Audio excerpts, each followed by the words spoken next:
Welcome into First to the Floor. Ben Vallis here. Thank you for joining us. Hope you're doing well. The Celtics need one more win. One more win to secure banner 18. Alongside me, as always, is Wayne Spooney. And doing the responsible thing, joining us once again from Barstool Sports, it's Dan Greenberg. How we doing, Greenie? I'm doing great. I haven't taken a breath in 17 hours, but I told you guys every step of the way, we are what's responsible for this run. So I couldn't leave you hanging on the closeout game. I mean, this is it. This is for all the marbles. This is the most important game since probably Game 7 of 2010. I'd say so. I think that's feels fair. Right. I think that's fair because obviously, part of me wants to lean maybe Game 4 in 2022, but. Yeah, I think this is the closeout, just like Game 7 was. So, this is for the title.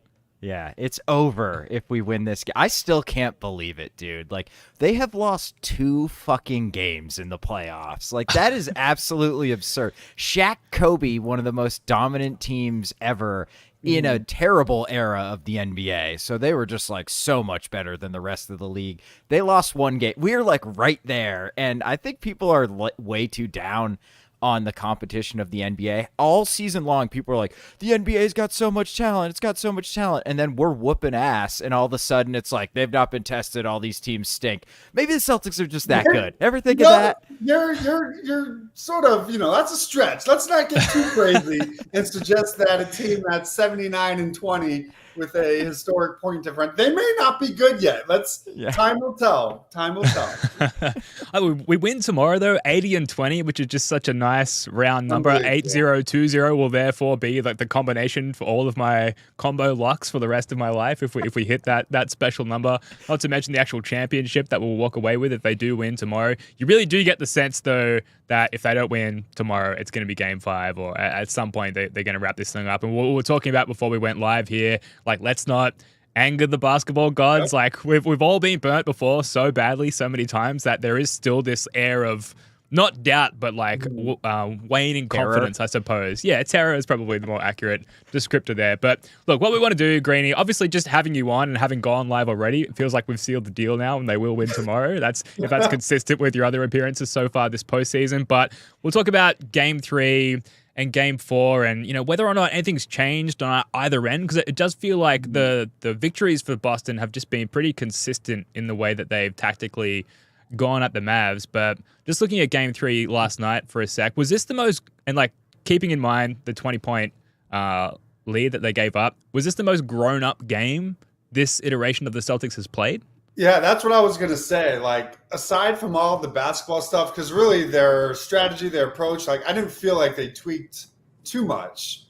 For me, this whole run and this game specifically, it just speaks to the maturity. This is it. They've crossed the line that we all, it's a line that you can only say definitively they've crossed once they do it, right? Same thing, like, we all believe the Celtics could get it done, but until they do it, it's like there's still that room. I think from how they've approached it to how they've been talking to not overreacting to the hot start, to finding a way to not let their classic Celtics collapse be the nail in the coffin. Like, it's just a maturity aspect. And I think part of that is their playoff pain.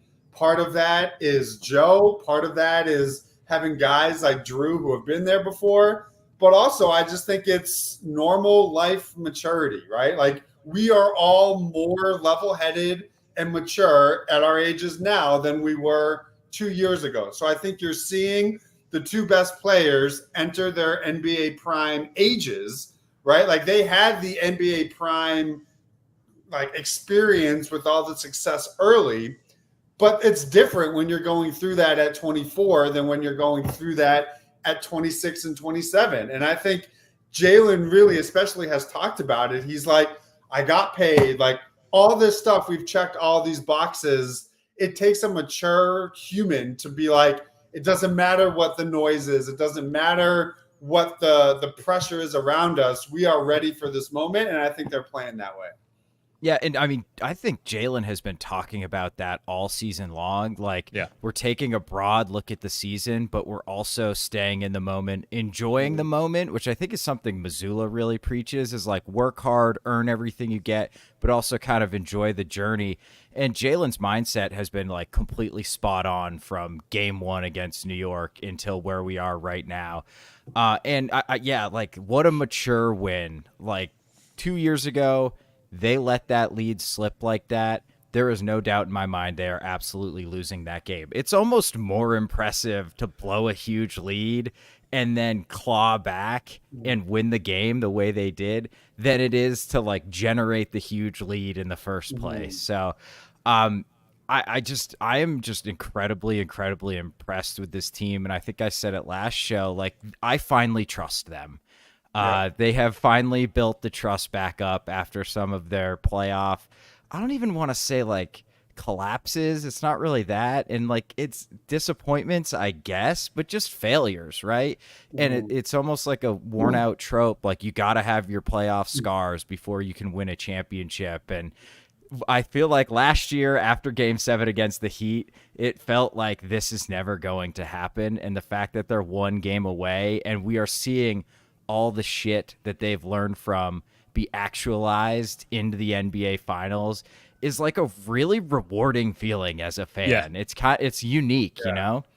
What's crazy is like, I'm with you. I trust them. But having said that, I don't think I took a breath for that entire 8-minute stretch. Oh, sure. Yeah. The collapse. Like I trust that you pull it out, but at the same time, you are dragging me through the hell of Celtics past. That if that's just the rite of passage that we have to live through, fine. I will sign up for that every day of the week and twice on Sundays because it was worth it.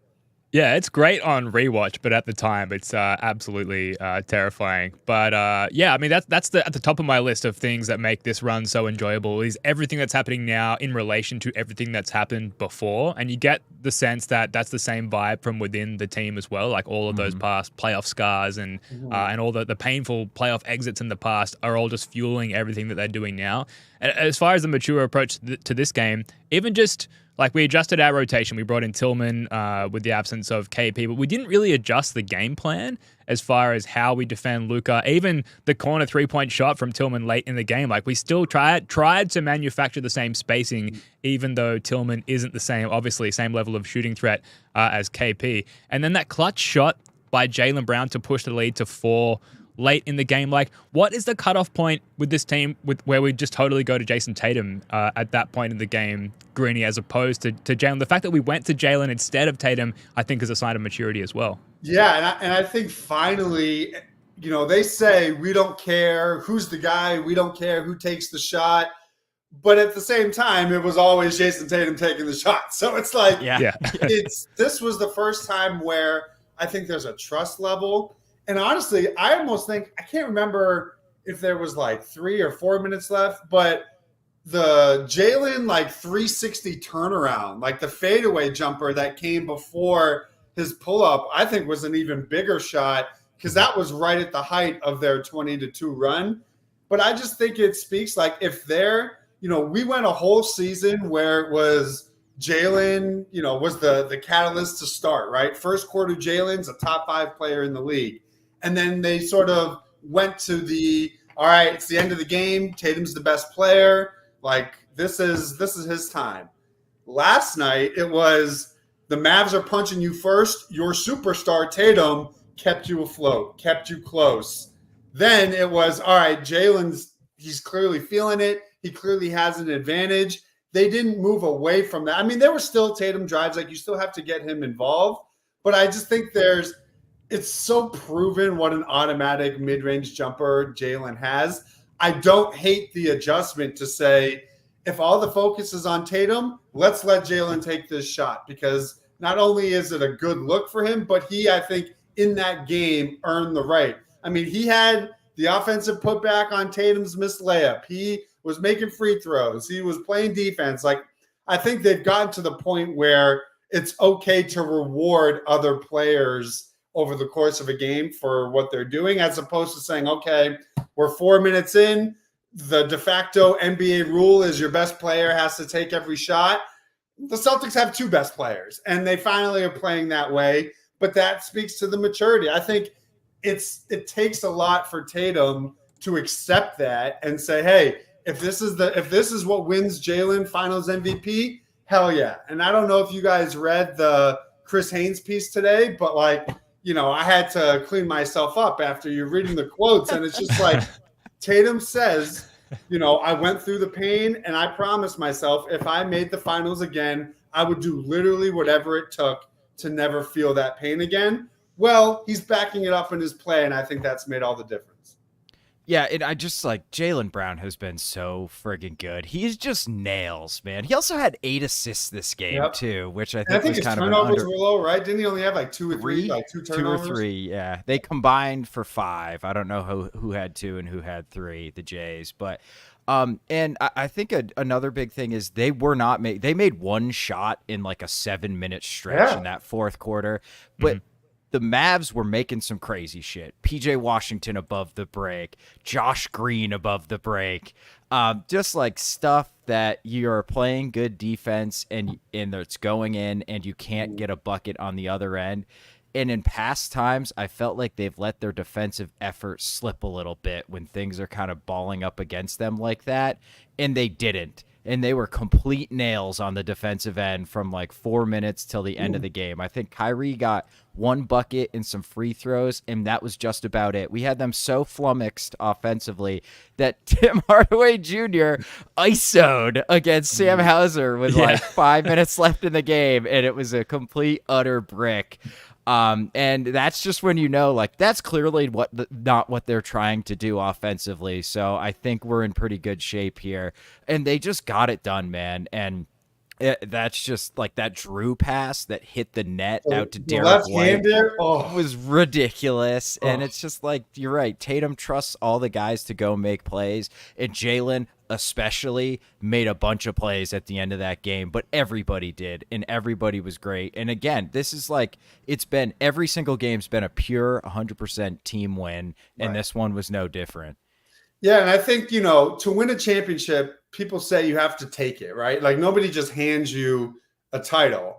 This was the first time I think we've seen the Celtics be on that stage and not be afraid of the moment, right? They were almost not only prepared for it, but like they wanted to be in this situation to come through. And I think, and Jalen, again, he said it after the game. He said, you saw us in the clutch. We didn't back down from the moment. And I think you really saw that defensively. Their clutch defensive numbers, for me, that was always my bigger concern during the year. I think all the attention was on late game offense. But if you look at it, their defensive rating in these clutch situations, they just couldn't get stops. So the fact that we're now in the playoffs and they have like a 65 or 55 defensive rating in clutch time minutes, that is what has won them, or, in theory is going to win them the title. Is they got in these situations in the playoffs, they hunkered down defensively first, and everyone knows a good offense is rooted in a foundational defense, and that's what we've seen.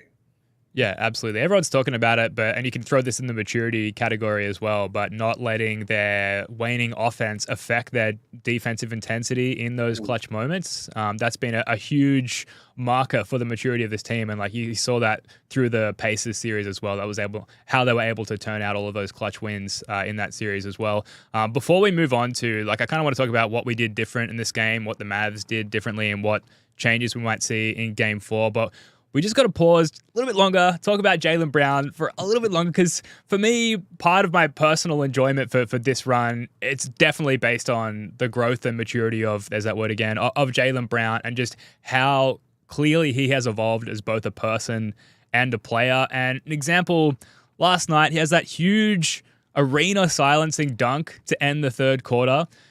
We get a stop on the next end. I think that's where Derek White sort of stripped the ball from Kyrie Irving to end the quarter. And then the opening of the fourth quarter, he draws that charge, which I think is Luka's 4th foul at that point in the game. And it's just like the best possible outcome on offense followed by the best possible outcome on defense in sequential possessions from this guy who had all the criticism leading up to this point and now is probably going to win Finals MVP, Greeny. Just the evolution and the pride from the fan perspective on Jaylen Brown there. And I want to ask you this, both of you this, because for me, the 08 title, it changed my life, obviously, but it was like instant, right? Like we hadn't gone through battles. It was almost like, you skipped the line at Disney World because you paid for the fast pass or whatever. Right. I'd say like 95% of the enjoyment of this run is because this is a team and these are two foundational players that we have seen and lived with from the start. The highest of the highs, the lowest of the low, the pain, like everything.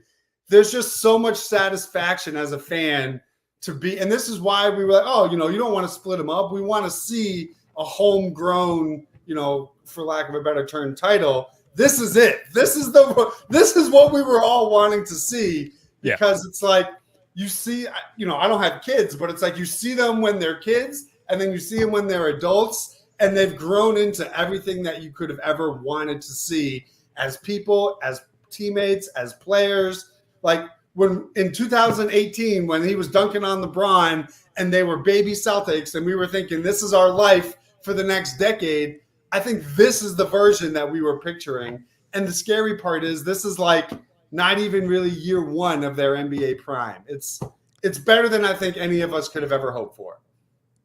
Go ahead, Ben.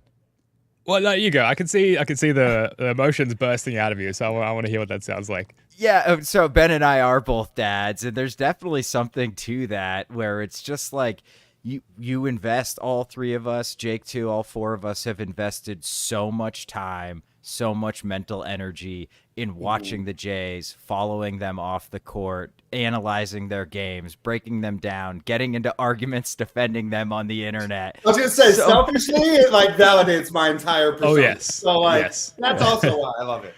Yeah, and I think we've all ridden with them from day one. I wasn't on I wrote that if we want to trade Jaylen Brown, this past offseason was the offseason to do it. But in that article, I was like, I don't want to trade Jaylen Brown, but here's the argument for it.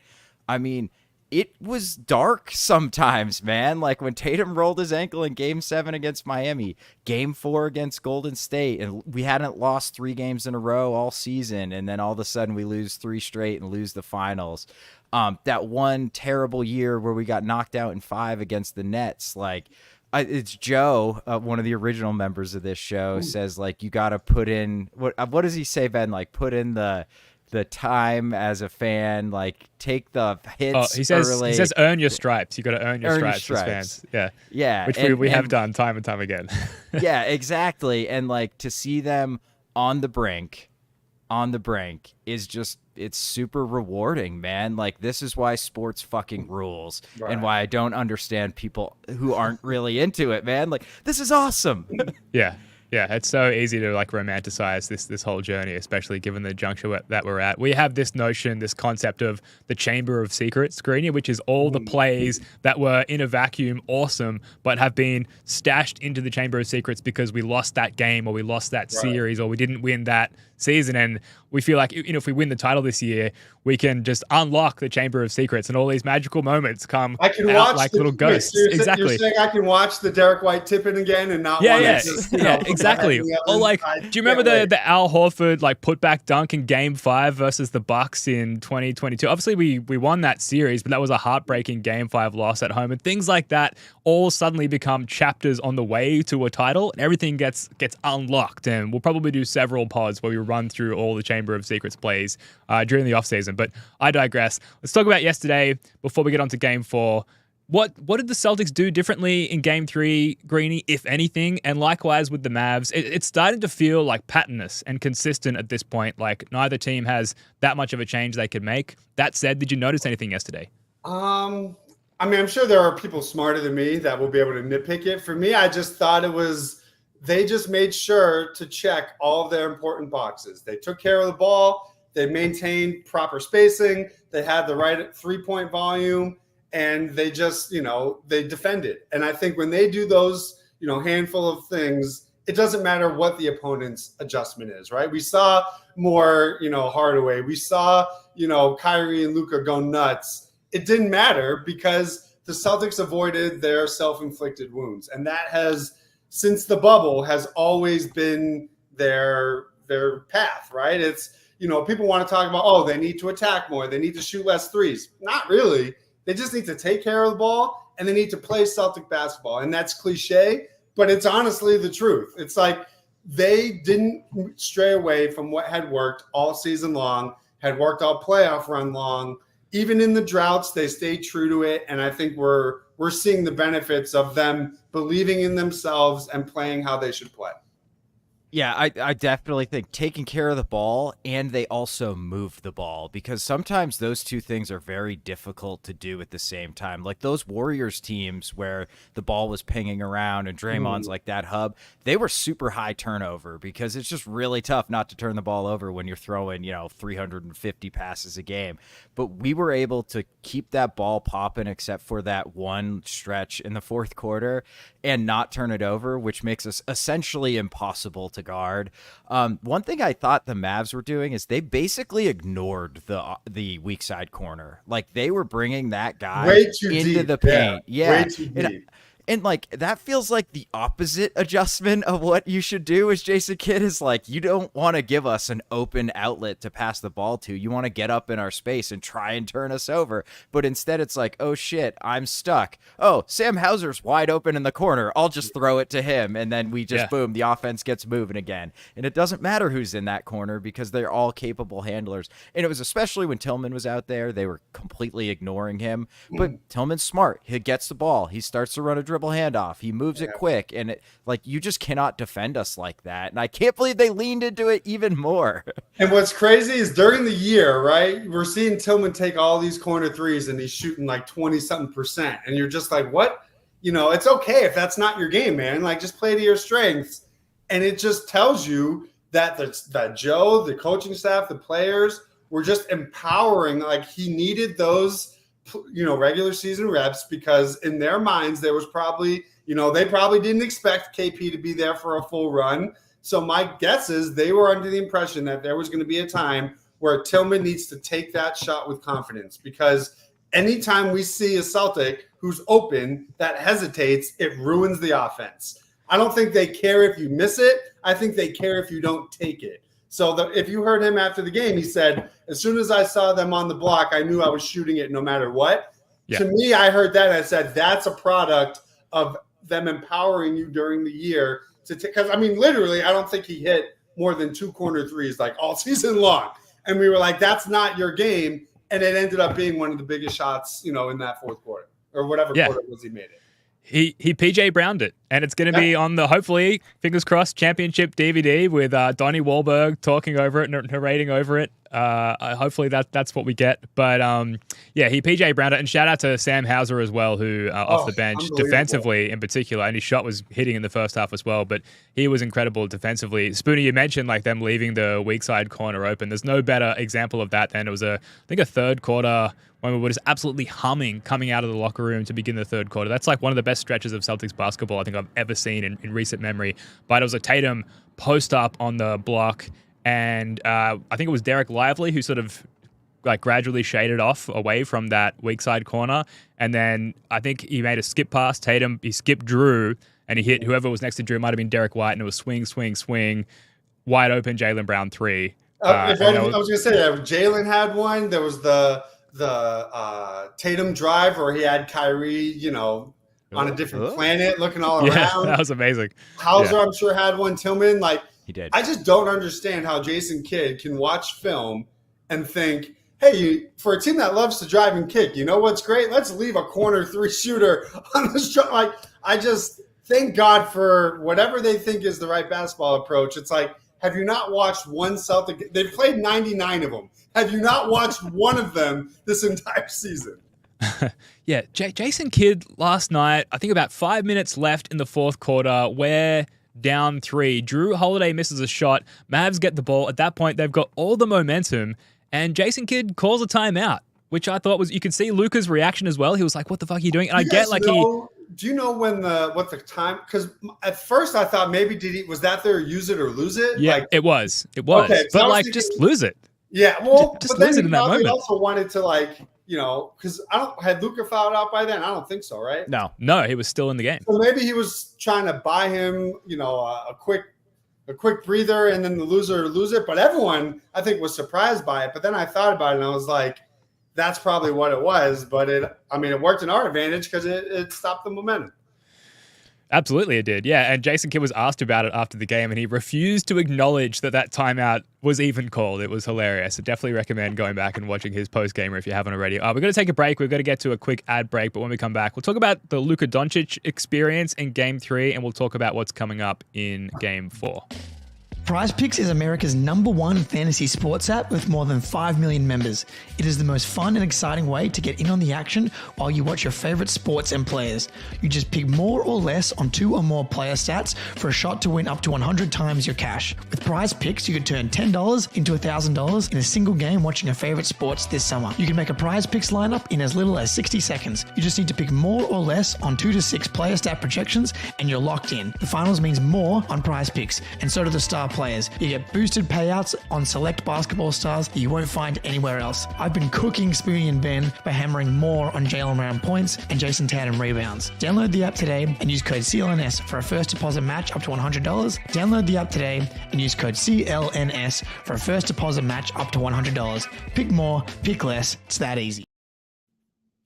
Sticking with what was different about Game 3, I think Tatum was a lot more aggressive in the first half, and it was a huge aspect of weathering that initial storm. It was like maybe, if not Tatum's best game in the series, and certainly his best quarter or two of the series. We were given the Kyrie Irving game, which we were able to endure, and when Luka went out, which we'll get to in a sec, I was like sneaky concerned that the ball would therefore go through Kyrie, who was way more effective offensively at that point, and that could be a problem, and that we wouldn't have anyone to go at on the other end of the court as far as Luka and all of his defensive deficiencies. And we touched on the Tillman difference as well. But on the Luka stuff, Spoonie, 27 points on 27 shots.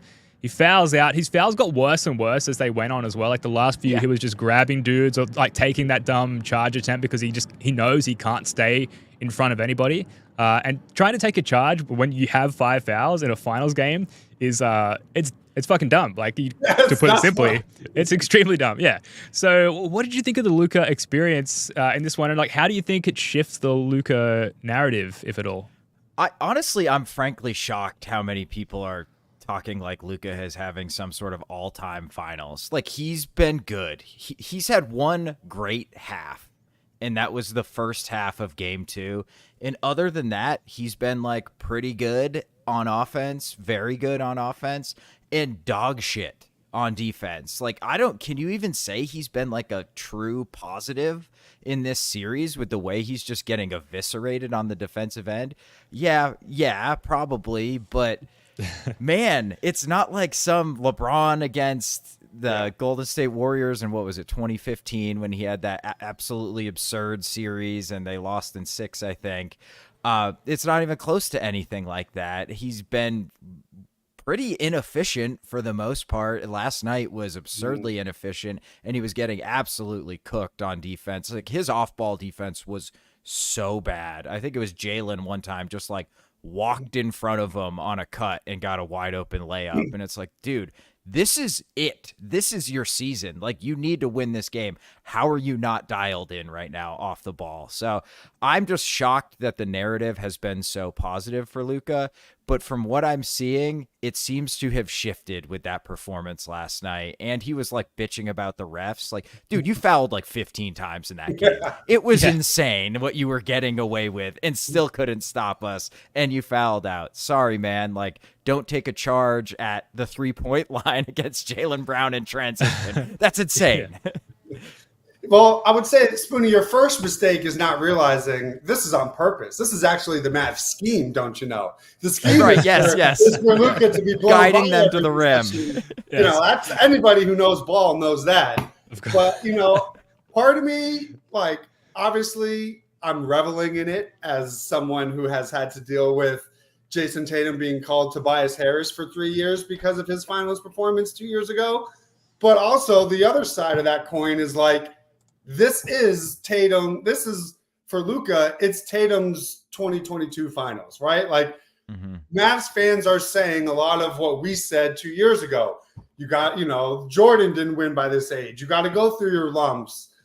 The only difference is I don't really know if people are attributing the Mavs issues in this series to Luka's defense the way they did the Celtics issues to Tatum's offense, right? Like Tatum's offense in that finals is as poor as Luka's defense is in this finals. The difference is, it's harder to overcome poor defense when your opponent knows that they can just attack you every single time. I do think the narrative is starting to shift nationally, but people are still going to call him a top 3 MVP. People are still going to, as a Celtics fan, you're going to have to win a ring before I put you ahead of Jason Tatum on any sort of list, because to win a title, we're seeing you need to play both ends of the floor. Like, I think if we're going to be talking about these player rankings, that has to matter. So you're even hearing now, like, Russillo, people who I, respect, is like, oh, it's not really going to change my opinion of, where Tatum is ranked. Well, why isn't it? Because this is the time to show what it takes to win a title. And if Tatum was being knocked for his offense and his struggles 2 years ago, I think the same has to be true for Joel Embiid not getting past the second round. The same has to be true for Luka. Like, people were discrediting Giannis as a player when they were debating. It's like, he's a two-way guy that dropped 50 in a closeout game. So I think it's going to start to shift. And the only way he's going to get over that is what Tatum is doing now and finally winning a ring. Yeah. Will we see the off season of like Luka underwater workouts and like just insane conditioning where he comes back completely like jacked and vascular? Probably. You're going to see him smoking hookah, having beer. Like, he's still going to get his $350 million extension. Like, but I think Mavs fans are hoping for it. But I just think, like, if it hasn't happened, it's not like Tatum and Brown started training or working out after their finals loss. That was like, if it hasn't happened by now, I think this is just who he is. Sure. Yeah. And I mean, this series, right, is like the microcosm of what it means to build a team. Like, two-way players fucking matter, especially in the playoffs where your strengths are important, but far more important is what weaknesses do you have. And the fact that you have to play Luka Doncic 42 minutes, and the fact that every time down the court when we have the ball, we are looking to attack him, is something that is really difficult to build around. And I just feel like people still do not grasp how important it is that Jaylen Brown and Jason Tatum are borderline elite defensive players. Their offense doesn't have to be at Luka's level because they don't give it back on the other end. In fact, they have a positive impact on the other end. And frankly, I don't think people are talking about Jaylen Brown's defense enough for this series and this entire playoff run. Luka is like running away from him when he has the ball. Like, he's like 3-4 screen. Like, please get this psycho off of me because I can do nothing when Jaylen Brown is on me. So I think this is just like a pretty clear lesson in like how you build teams is so much, how you build successful teams is so much different than what we value when we're ranking players. Like, the fact people have Joel Embiid over Jason Tatum in their player rankings is fucking nuts, man. He's never been out of the second round. He gets tired in the second round of the playoffs. Like, he literally is physically incapable of playing. How is he better than Jason Tatum or Jaylen Brown, frankly? Mm-hmm. I just think you really see the difference in, the teams that have won. It starts at the top, right? Especially on the defensive end, right? Steph Curry was a poor-ish defender early in his career. He's not making all NBA defense, but he is he's worked his way into a passable defender, right? You look at, even Jokic, he was a disaster, found ways to lock in. And then you had Aaron Gordon and KCP and Jamal Murray. Like, when your best players set that tone, and if they're willing to do the sacrifice and play that way, there's no excuse for anyone down the line to not do that. And I think it was Tatum who said it after the game. Nobody on the floor wants to be the weak link on this defense. And then in theory, your weak link of Peyton Pritchard, because he's small, is a dog and he's in your grill. So like his issues aren't because of a lack of effort or lack of defense. It's just he's too short. So it's like even when your worst player, you have Sam Hauser locking up Luka Doncic. Like nobody on earth except for us who watch him would ever imagine that could be possible. And I think that's because he doesn't want to be the weak link. Tillman comes in after not playing, immediately is getting you stops on the defensive end.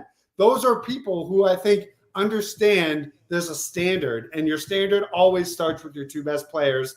And that I think is what I love most about Tatum and Brown is they've established themselves as defenders first, and it doesn't get talked about. But when you watch them play, the foundation of their defense starts with their two best players.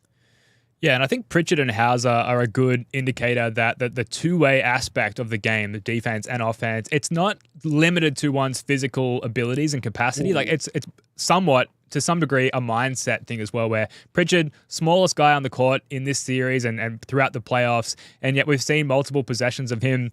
I don't think I'm even overdoing it by using this term, like locking up Luka Doncic a couple of times last night, Hauser as well, and like they could never be celebrated for their underwater workouts, their insane physical feats, and yet here they are locking up what was said to be before this series maybe the best player in the world right now. So it's mindset along with physicality. And Joe Tiddy, our New Zealand correspondent, this podcast's feet on the ground in New Zealand, which is really important when you're doing a podcast about the Boston Celtics. He had a great point in our Discord earlier on the value of elite two-way players. He essentially said, like, his way of phrasing it was 1 + 1 is greater than 5 - 3, as if to say, like, a lack of weakness is better than a massive strength and a massive weakness, which is kind of what the Mavs have in Luka. Like a lack of weaknesses is actually a super strength in itself, which I think was a really good sort of evaluation and comparison of the two teams. So well done, Joe. Spoonie, you put this in the run sheet, so maybe I should throw to you, but just a word on the discourse again. We have to do this like every show now on the national narratives around this team and how this is shifting. Like I know I didn't get through all of the mainstream pods after last night, but like I know Zach Lowe kind of refused to just fully acknowledge the Celtics' greatness, which is kind of bizarre at this point. What do you think about that? It's like if you want to argue they're not one of the greatest teams of all time, sure, whatever. Like that's a super high bar. Okay. Yeah, right. Yeah. That's fine. Yes. But at least I'll hear that argument.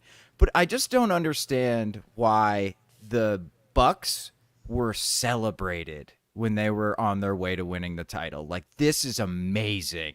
The Bucks are gonna break through. We had 6 years of anybody ever talked about was how awesome the Warriors were and how great they were. Why do people seem disappointed that the Celtics are, like, you're supposed to be an objective national analyst. Like, it's all of them seemingly too.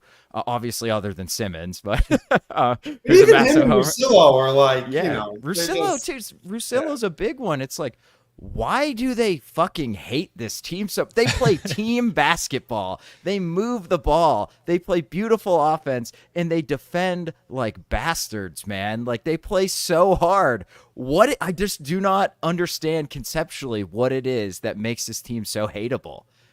Yeah, and to stay on the maturity theme, early in the playoffs, it triggered me. I ate the trash. We talked about it. I had regressed. They won a couple rounds. I started to care a little less. One win away from the final. I don't give a single fuck. Don't like my team. I don't care. I'm done caring. It does not matter to me because anything you say, I'm going to look over and I'm going to see a banner and it's not going to matter. So I don't need, the Lows or the Hoop Collective. I don't need their validation because I know what I've been watching since October. And that is not a feeling I had 2 years ago. I needed that public, acknowledgement. We've waited 16 years. I've seen one title in my freaking life. Yeah. I don't care. I'm past the point of needing their validation.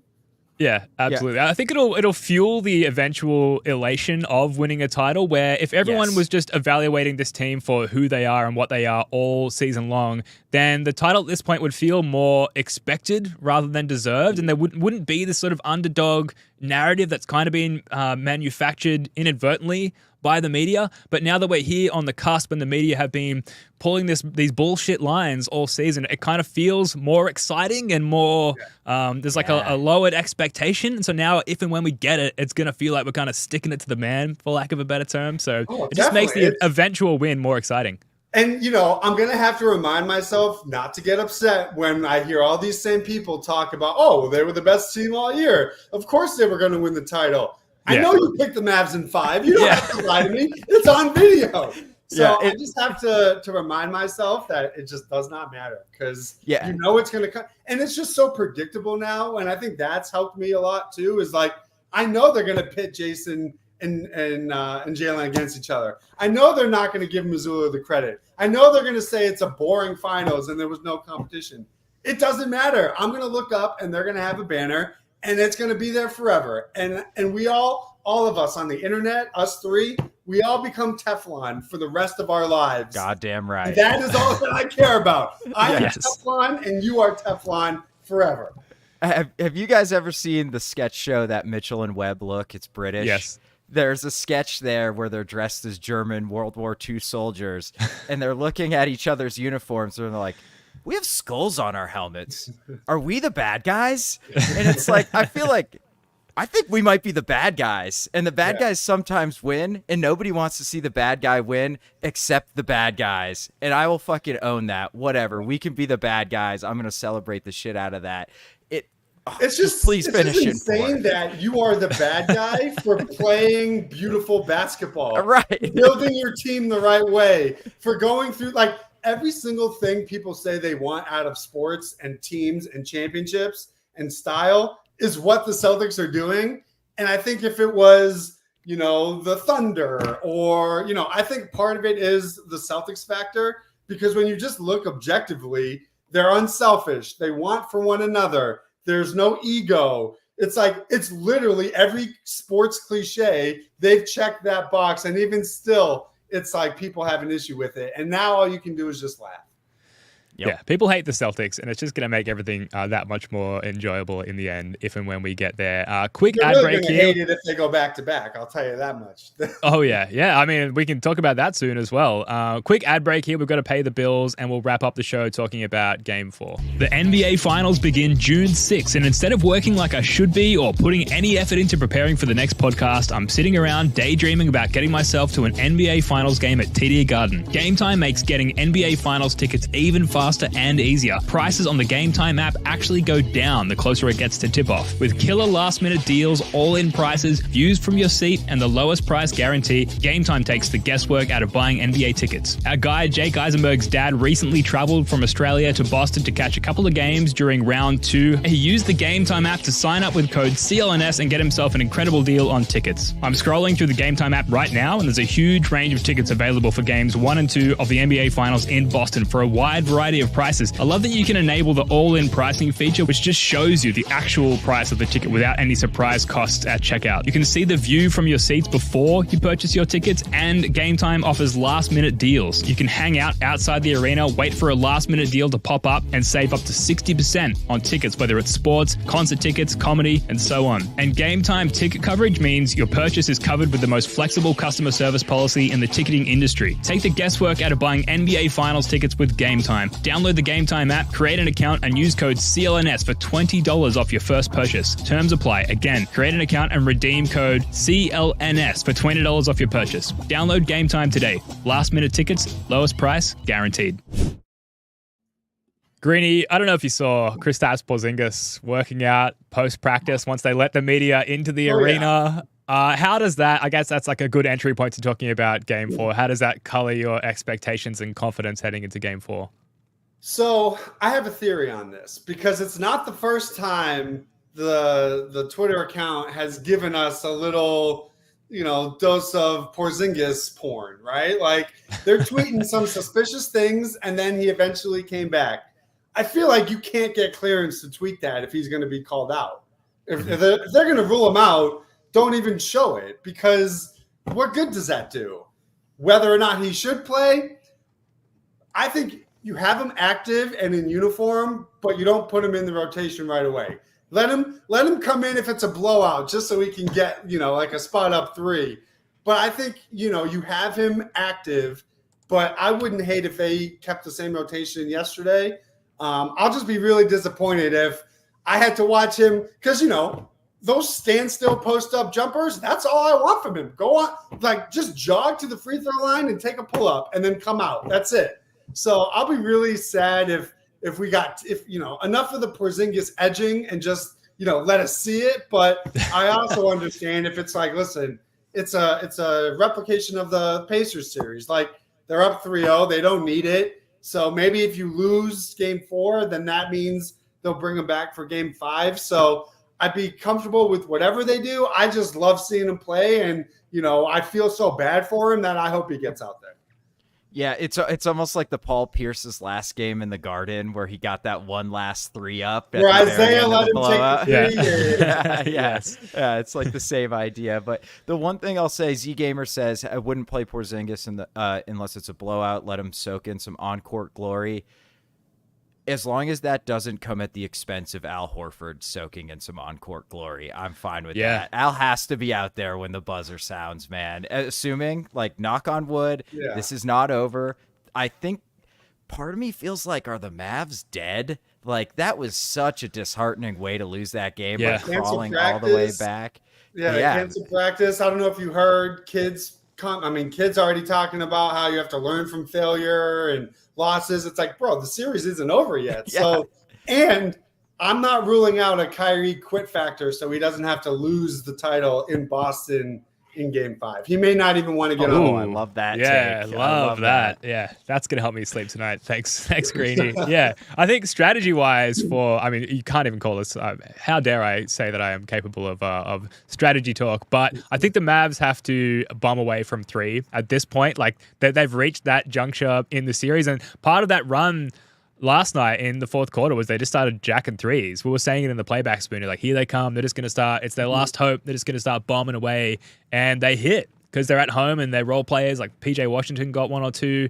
They hit at a higher clip at home. And I think that's just the point that they've reached where their only hope is to buy into that Heat strategy of the only way we're going to beat these guys is to chuck them from deep and pray that they go in. And we're already doing that. We've won that math game against the Mavs every game so far. So why wouldn't you pull out that as a last vestige of trying to get a victory against this team? We've held them under 100 for 3 straight games now. And we've only scored in the low hundreds ourselves. It's not like we're putting up these huge numbers. So if you can just play the math game yourself from a Mavs perspective and try and throw up a bunch of points yourself, that's probably your best chance, right? Yeah, and I feel like we've talked about that being their approach before every one of these games, and they just don't. They only took 25 last night. Again, Jason Kidd, have you watched a single Celtics game in any of their 99? You can't beat them trading 2s for 3s. It's just not. You can't outrun the math. And the Celtics, they were plus 27 in game 1 or game 2. They were plus 24, I think, last night. They lost the points in the paint battle by 16, and it didn't matter because of the 3-point difference. And I think where they had the success wasn't so much the Luka spamming, pull-up threes. It was their own version of drive and kick, getting your role players clean looks. If this isn't a game where they're taking 35 to 43s, they're going to lose by 20 plus because I expect the Celtics to go. We're going to bomb away in the knockout punch early and often. And I think they're due they haven't had their 23-point made game yet. I think this is the game where you're going to see them at least attempt to hit that number. And if the Mavs are just going to drive Luka into the paint for pull-up floaters, they're going to get run out of the gym. Yeah, that's why the defense that J Kidd went with in game 3 was kind of confounding to me, is you're just letting us generate open threes. That's insanity. So I wonder if he'll finally budge, he'll finally blink and sell out on stopping us. But with the way we're blowing by Luka and to a lesser extent posting up Kyrie, if you don't have that help at the rim, Tatum and Brown are just going to waltz to the rim all game long, and they're not going to be difficult finishes. So, but it goes back to the math. Do you just hope you can contest enough of those layups, limit the Celtics from 3, and then you bomb away, and then maybe, you can steal one. But it seems like they're not going to do that. It seems like they're going to dare us to shoot, and then they are going to do the now. Luka It thing. seems like they're praying for the 8 of 41 for the Celtics, and then they're going to beat you with points in the paint. But that happened in game 2. Right. It's like, even if that happens, you still lost. So it's like, even your ideal strategy was not successful. Yeah. I just do not it's really reminiscent of the 2022 finals. Like, the Celtics couldn't score 100 points to save their lives. And it wasn't like the Warriors were putting up 120. So it's like, the Celtics haven't even played all that well offensively, but the sheer presence of Mazzulla Ball, like, for me, this is one of the most validating parts of this entire playoff run, is like, we are seeing Joe's philosophy be proven correct every single game in these finals. And it's like, people can't handle it. That's your problem, because the dude is 25-11 or 26-11 in his Celtics playoff career. His philosophy works in the NBA in 2024. And if you don't play it, like, think of the games that they've lost. The Heat bombed away from 3 in game 2. The Cavs bombed away from 3 in game 2. That is the only way you are going to beat this team, let alone once. I mean, forget 4 times. You have to at least keep pace with them from a volume perspective. And if you don't, there's too many good shooters, and it's too infrequent that they're going to shoot 25% as a team. It's math. It's so great that that's our most vulnerable way to be attacked. Is there's such an element of luck and hope. Like, let's just bang a bunch of threes and hope that we're lucky and they go in, as opposed to let's control this element of the game that we can use to our advantage. Like, they just don't really have that ability against us. So it goes full circle, going back to what we started this podcast talking about, this sudden confidence and reassurance in the team executing and getting it done compared to years past. And so talking about game 4, I'm pretty confident that they'll get this thing done. You really get the sense that they just want to wrap this thing up and not play any extra games and not leave anything to chance. And looking at the betting odds, they're dead even. I think yesterday, right after game 3, the Mavs were slight favorites. Now the line is 1. Vegas is just going we don't fucking know. Maybe the Celtics will sweep them. I'm starting to feel more confident than I kind of ever have. And maybe I need to catch myself, but that's just kind of the natural inclination I've got right now, Greeny. I think last night is what proved to you to feel that way, because that was the one they had to take. And that, how good they've been on the road. They've already closed out a sweep on the road. I just think this is their time. And we've been saying it and we're seeing it. And when it's your time, you close out titles on the road. We saw it with the Warriors. I can't remember, where did the Nuggets won it at home, but it's the Bucks. I think were on the Bucks. Because they were down. Yeah, because they were Phoenix. They were up. Yeah, anyway, but the point is my bad. we've seen Tatum and Brown enough to know they taste it. They know it's right there. They know what it means for their legacy. I think they also know, because of the run last year where they were a sprained ankle away from blowing it, they know what can happen if you even drop one of these games, because then you're a sprained ankle away from dropping a second. Then you get a shooting variance game, and now you're in a game 7. I will be very surprised. It's almost impossible to have back-to-back sweeps. Nobody in NBA history has swept both the conference finals and the finals. I just feel like the Mavs are ready to quit, and if you punch them first, you're going to it might be close, but I think by the end of it, we're going to have a game 6 of 2008 where they're up 30, 40 points. Yeah, it's goes back to the playoff scars, right? The Celtics were almost the team that did it first to come back from 3-0 down, which gives me a lot of confidence. Like you were saying, Ben, is they know they don't want to be the team that gives up a 3-0 lead first. And I think they're going to come out absolutely firing. They can smell it, man. It's insight. The fucking Larry O'Brien will be in the building, they're going to be they're going to be taping off the locker rooms. And that's why don't let it slip. When the conference finals trophy was in the building, we saw this team find a way to get it done.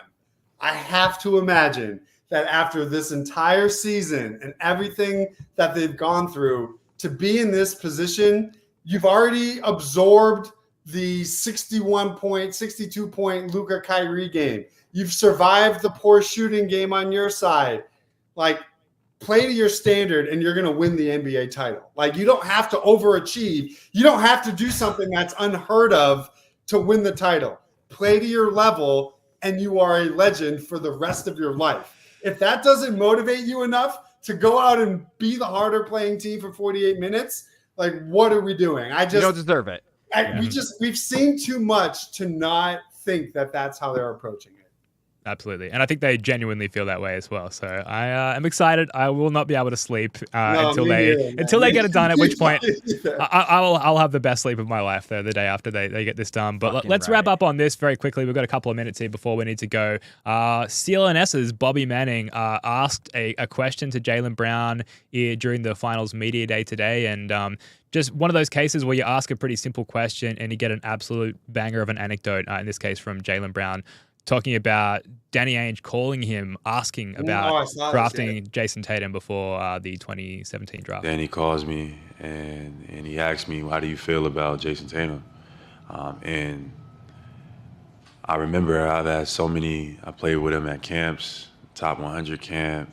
He was my roommate at the KD Elite camp. We played on the same team in so many different, the Under Armour, All-American game. We were roommates again.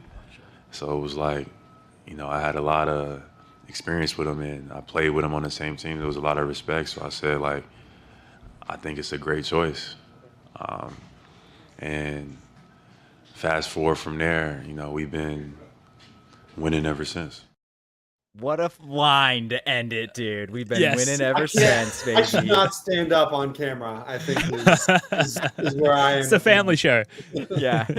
It's just tough day for the Tatum and Brown don't like each other crowd. It's just what you want to hear, I think, as a fan right now. It's top notch.